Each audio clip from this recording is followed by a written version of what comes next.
It is so tempting to want to solve the client's problem. Sometimes I just can't stand it. I just think I know what they ought to do, and I just got to tell them.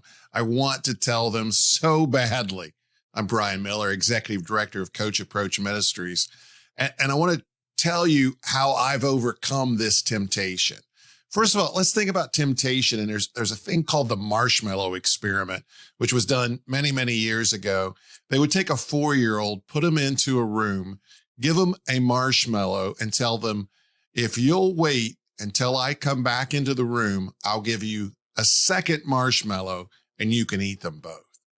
And honestly, just to watch the kids, how they figure it out. And only about 1/3 of the kids succeed. About 2/3 of them go ahead and eat the marshmallow. They've also found out that in the future, the kids who didn't eat the marshmallow until they had 2 were more successful. So there's some information here, and we can learn from the children how we can avoid temptation. Here's 5 things. Here's number 1, avoid the temptation. Stop thinking about the problem. Instead, think about the person. That's really what our focus should be anyway. So stop thinking about the problem. There's other things to think about. Avoid the temptation. Number 2, distract yourself. A way to distract yourself is to get the client thinking about the problem from a different perspective.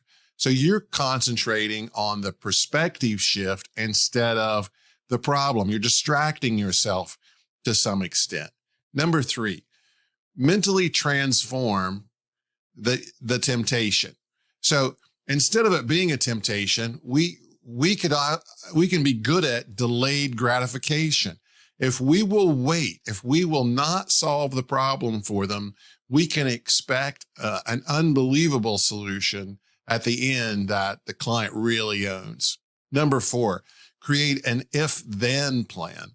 So if this happens, then this. So if the client says, I need you to tell me the solution, I can tell you have one, I really want to hear it.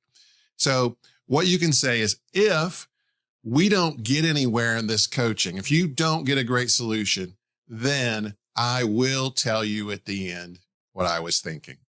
Number 5 is minimize stress. If it was an easy problem, they wouldn't have brought it to you. So you don't need to pick up their stress about this. This is the kind of situation you're prepared for. And it's not really your problem, it's theirs. So just relax and let them figure it out. Be sure and subscribe so you don't miss any of our great content.